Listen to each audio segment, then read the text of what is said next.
कैसे हैं आप लोग? उम्मीद कर रही हूँ कि आप लोग बहुत ही अच्छे होंगे और आपका एग्ज़ाम अच्छा गया होगा।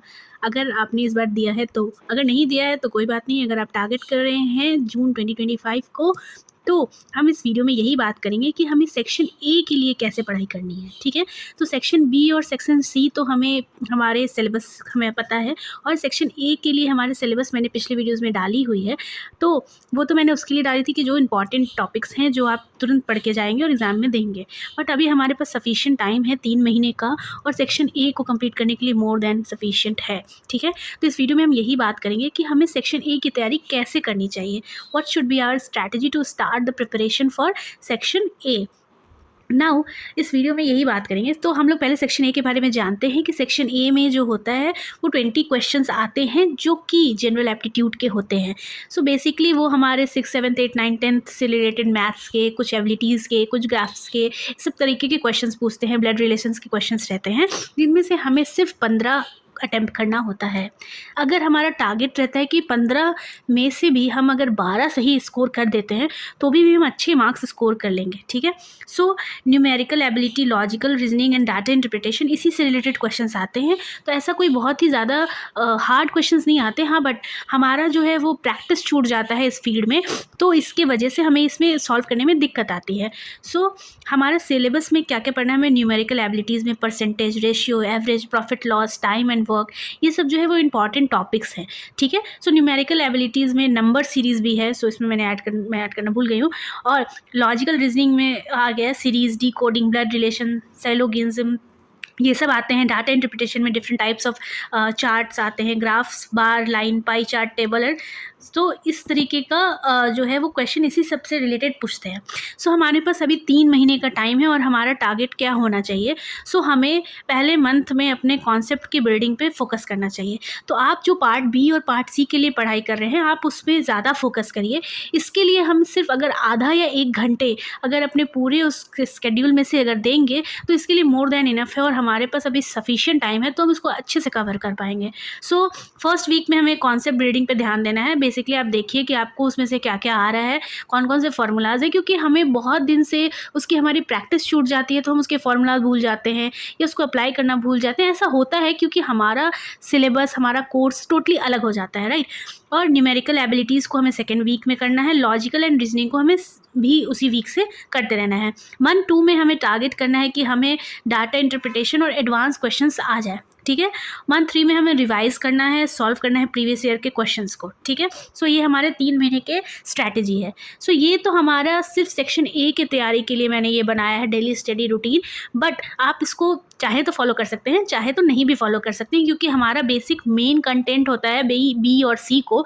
सो आप डेली कोशिश करिए कि आप 1 घंटा इस सेक्शन ए पे देंगे, ठीक है? तो जैसे आप वीक 1 से शुरू कर रहे हैं, तो आप न्यूमेरिकल एबिलिटीज़ के किसी परसेंटेज के टॉपिक को शुरू कर लीजिए। आप उसको अच्छे से पढ़िए, उसके सारे फार्मूलाज को देखिए, वो कैसे कैसे अप्लाई हो रहे हैं वो देख लीजिए, ठीक है?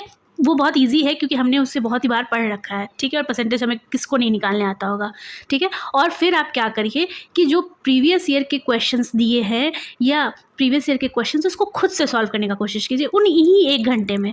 तो आप मुश्किल से 15 से 20 मिनट में आप जो है वो परसेंटेज का जो मेन कॉन्सेप्ट है वो समझ पाएंगे, और आपके जो फार्मूलाज है आप उसको समझ पाए, लिख लिया या याद कर लिया। और उसके बाद हमें जो है वो 45 मिनट या 30 मिनट ही जो है हमें उस क्वेश्चन को सॉल्व करने में लगाना है। किसके? जो PYQ आए हैं वो उसी को, क्योंकि जनरली ऐसा देखा गया है कि PYQs ही रिपीट होते हैं सेक्शन ए में, ठीक है?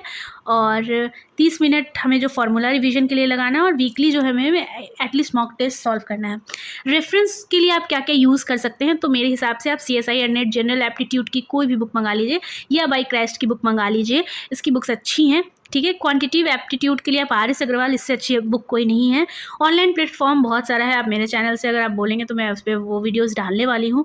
अनअकैडमी, बायोटेक्निका, IFS बहुत ही अच्छी साइट है, PW, आप इससे भी तैयारी कर सकते हैं।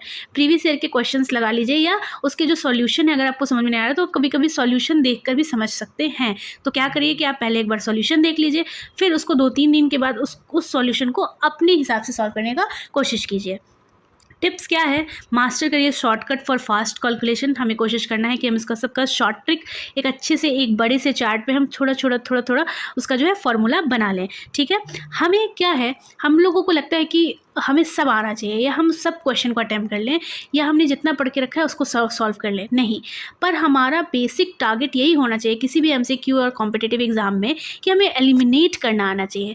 हमें ये तो पता होता है कि हमारी स्ट्रेंथ क्या है, बट हमें उन अदर साइड हमें ये भी पता होना चाहिए कि हमारी वीकनेस क्या है। सो अगर वो वीकनेस से रिलेटेड क्वेश्चन आए, ठीक है, आप उस पर काम करिए वीकनेस से, और हमें वो एलिमिनेट करने का पता होना चाहिए कि नहीं ये क्वेश्चन मैं नहीं बना पाऊंगा, सो इसको बनाने में रिस्क है तो मैं इसको एलिमिनेट कर रहा हूँ। आपके पास 20 क्वेश्चंस होते हैं जिसमें से 15 आपको सॉल्व करना होता है, ठीक है। ठीक है, आपको 5 एलिमिनेट करने का भी वो दिया गया है रिलीफ। सो आप यही कोशिश करिए कि आपको एलिमिनेशन टेक्निक पता होनी चाहिए। टाइम मैनेजमेंट बहुत ज़रूरी है क्योंकि बी और सी, सबसे ज़्यादा सी सेक्शन जो होता है वो बहुत ज़्यादा लेंदी होता है। तो अगर आप बी पे या सी पे ज़्यादा फोकस करना चाहते हैं तो ए का पार्ट जो है वो टाइम मैनेजमेंट बहुत ही ज़्यादा अच्छी होनी चाहिए। आपको क्विक सॉल्व करना होना चाहिए या आपको शॉर्ट ट्रिक याद होना चाहिए, ठीक है। सो आप उसको कोशिश करते रहिए। मॉक टेस्ट देने से या प्रीवियस ईयर के क्वेश्चन सॉल्व करने से या टाइम लगा के क्वेश्चन सॉल्व करने से आपको ये पता चल जाएगा कि आपकी वीकनेस क्या है, आपकी गलती क्या हो रही है। कभी कभी हम माइनस प्लस और ये सब में भी छोटी छोटी मिस्टेक्स कर लेते हैं हमारे इतने अच्छे लेवल पे आने के बाद भी, ठीक है। सो आप इस पर फोकस करिए। कंक्लूजन क्या है कि हमें बिल्डिंग बनाना है, हमारे कॉन्सेप्ट बिल्डिंग अच्छी हो जानी चाहिए, हमें प्रीवियस ईयर के सारे क्वेश्चन सॉल्व कर लेने हैं और हमें कंसिस्टेंट रहना है। सो ये है आज का वीडियो जो हमारे सेक्शन ए से रिलेटेड है। अगर आप जून 2025 को टारगेट कर रहे हैं तो, ठीक है। सो आप इसी स्ट्रैटेजी के साथ अगर पढ़ाई करेंगे या स्टार्ट करेंगे अपना पढ़ाई तो आप इसको अच्छे से कर सकते हैं, क्योंकि इससे आपको 30 मार्क्स क्लियरली स्कोर हो जाएंगे, जो कि बहुत ही बड़ा रिलीफ हमें देता है। सो आप अगर 15 में से 12 भी अच्छे से सॉल्व करके आते हैं तो ये आपके लिए बहुत ही अच्छी बात है, क्योंकि हमारे लाइफ साइंस का परसेंटाइल ज़्यादा ही जाता है। सो आप कोशिश करिए और आप ज़रूर कर पाएंगे, ठीक है। So thank you, do subscribe my channel for more such videos. Bye. Have a nice day.